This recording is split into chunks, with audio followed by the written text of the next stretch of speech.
A great man once said, "We are who we choose to be." And it just so happens that a lot of people chose to be criminals in absurd costumes. The Marvel Universe's villains are just as important as its heroes, not least of all because the good guys wouldn't have anyone to fight without them. There's several Marvel baddies that are especially well known, but there's plenty of other powerful villains that people don't really talk about, like Moonstone, Black Tarantula, the High Evolutionary, and more. So put on your wrist-mounted saw blades and grab your disguise kit. We're taking a look at some incredibly powerful yet underrated Marvel villains.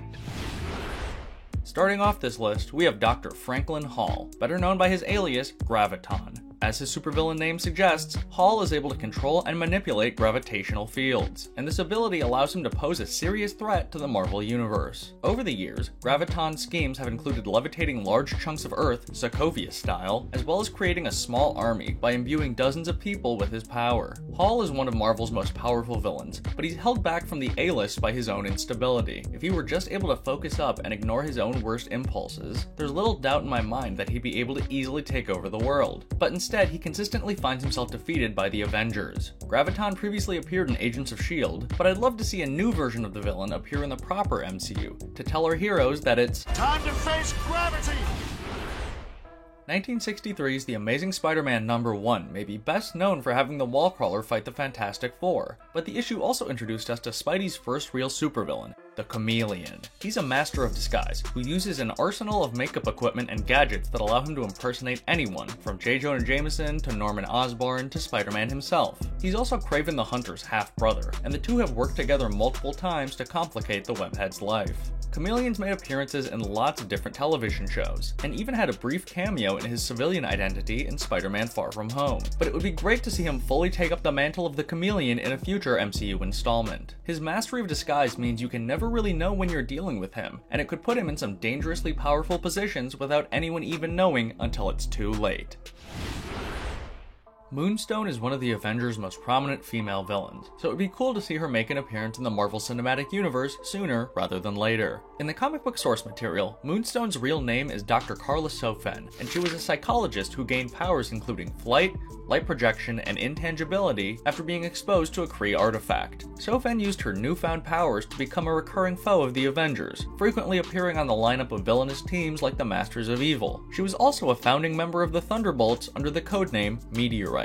With an MCU solo movie revolving around the Thunderbolts having recently been confirmed, it would feel like a wasted opportunity to not have Moonstone among the team's ranks. She could briefly be introduced somewhere else, like maybe an episode of She-Hulk Attorney at Law or something, before having her character explored more deeply in the Thunderbolts film. No matter what, Moonstone's power-hungry, take-no-prisoners attitude, combined with her formidable power set, put her at the top of my wishlist for future MCU villains. Right up there with Asbestos Man and Big Wheel. One fateful night, petty criminal Parker Robbins encountered a demon, killing it and putting on its cloak and boots. Not exactly sure that would have been my first move after killing an otherworldly monster, but hey, what do I know? Who knows why madmen do what they do? After donning this demonic apparel, Robbins gained several supernatural powers and decided to establish himself as one of New York's premier crime lords. Calling himself the Hood, he quickly rose up the ranks until he'd assembled a massive syndicate of supervillains. As the years have passed, the Hood has continued to serve as an important figure in the supervillain community, even having previously been a member of the evil version of the Illuminati known as the Cabal. The Hood's near total control over the supervillains of New York, as well as his demonic powers, make him far more dangerous and resilient than his fellow crime lords. He would be a great villain for the MCU's more street-level heroes, but he could also serve as a serious threat for a larger-scale story featuring the Young Avengers, or another team like them. That's what we love to see in a supervillain, you know? Versatility.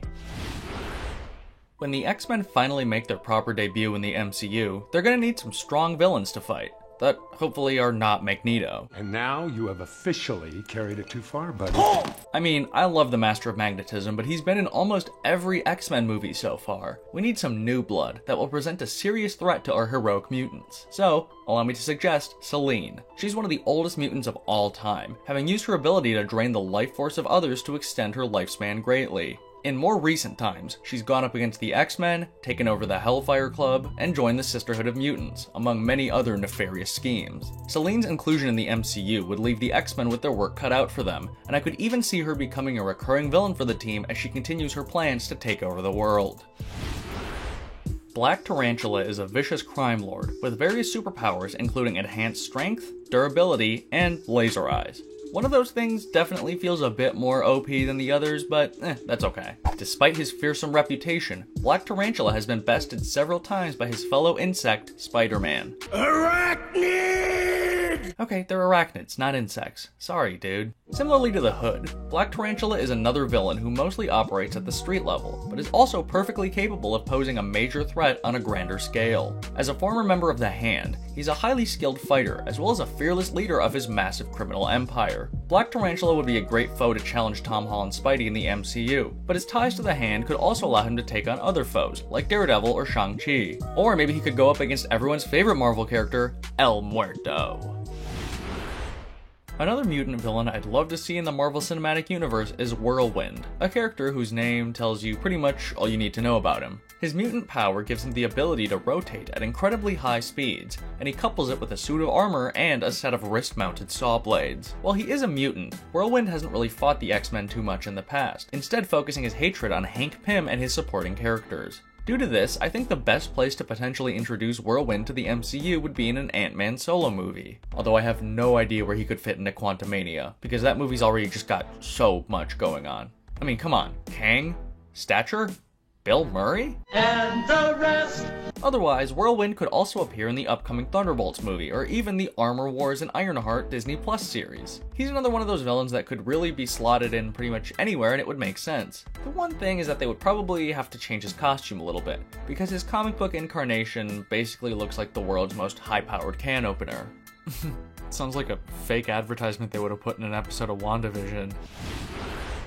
Speaking of WandaVision, the Disney Plus series dropped a number of hints throughout its first few episodes as to what force could be behind the entrapment of Westview, with most of them ending up being red herrings. The most obvious one of these was Mephisto, a character who fans still won't shut up about to this day, but another popular theory was that the villain known as the Grim Reaper was the one pulling the strings. Equipped with a prosthetic scythe on his right arm, the comic book version of the villain once tracked down Vision and his family in the suburbs, only to end up being killed and buried in the backyard. This would have been pretty intense for WandaVision, and the true force behind the show's events ended up being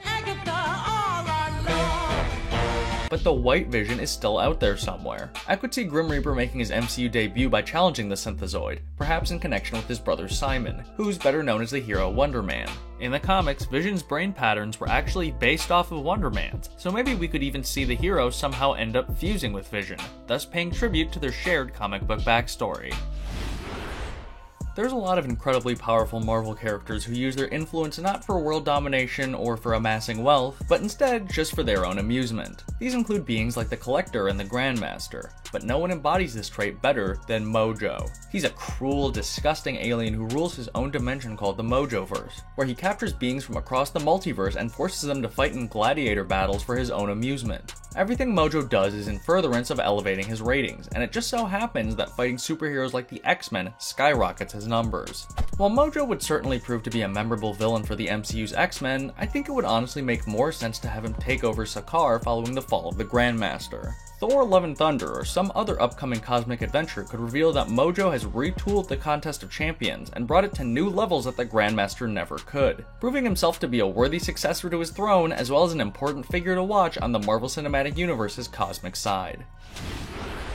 Throughout the history of Marvel Comics, there have been several people who have taken up the supervillain identity of the Crimson Cowl. For the purposes of this video today, though, we're going to be focusing on Justine Hammer. If that name sounds familiar, it should, because she's the daughter of Iron Man villain Justin Hammer. Having grown tired of living under her cruel and vindictive father's thumb, Justine became the Crimson Cowl and founded her own incarnation of the Masters of Evil in order to gain respect in the supervillain community. While she's never managed to reach the levels of her father, Justine has still proven herself to be both a skilled businesswoman and a dangerous crime boss. Sam Rockwell's Justin Hammer was one of the most memorable parts of Iron Man 2, and he's long been rumored to return to the MCU in a major capacity following his cameo in the short film All Hail the King. If that does end up happening, it would be great to have Justine join him as a passing of the torch, in a similar way to what Marvel's been doing with their young heroes lately. The Armor Wars series would probably be the most appropriate place to introduce her, maybe even alongside Obadiah Stane's son, Ezekiel, and she would be a perfect perfect candidate to become a Tony Stark-type tech expert for the MCU's Thunderbolts. The Crimson Cowl identity could be adapted as a customized suit of armor, her own version of the Iron Man suit,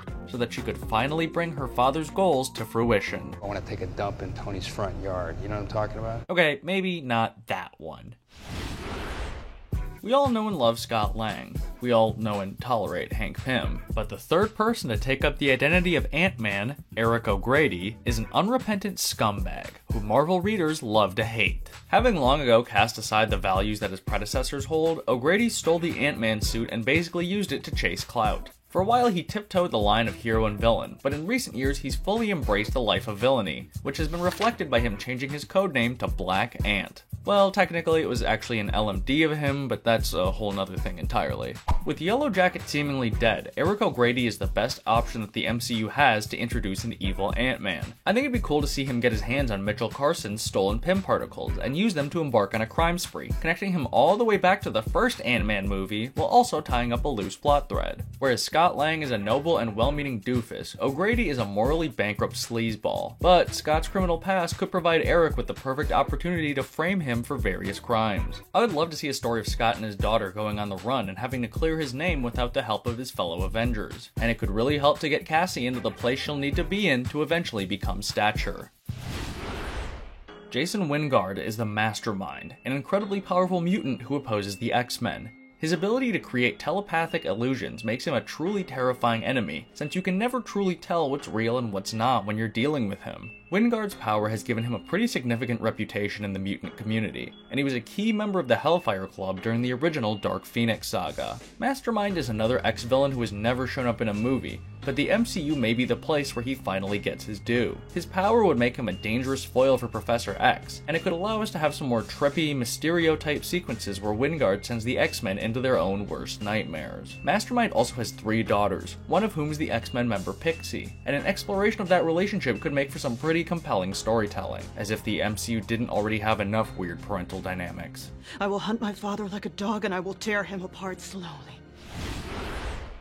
We've been sticking a little bit too close to Earth for my liking, so let's take a trip into the stars and meet Michael Korvac. He originated from a future alternate reality, where he was experimented on by an alien race and turned into a cyborg. The Grandmaster caused him to be transported back in time, where he became a recurring rogue of Thor and the Guardians of the Galaxy. While Korvac is an incredibly dangerous being, he sees his quest to take over the universe as something that is necessary. He believes it is only with his help that our quote-unquote lost universe can be saved, and he can't possibly understand why our puny heroes would stand in his path. In this way, he's quite reminiscent of the MCU's Thanos, just, you know, less purple. If Korvac does end up coming to the MCU, his motivations would probably have to be altered a bit. Given the fact that he originally came from an alternate reality, maybe his MO could be changed to have something to do with the incursions that are ravaging the multiverse.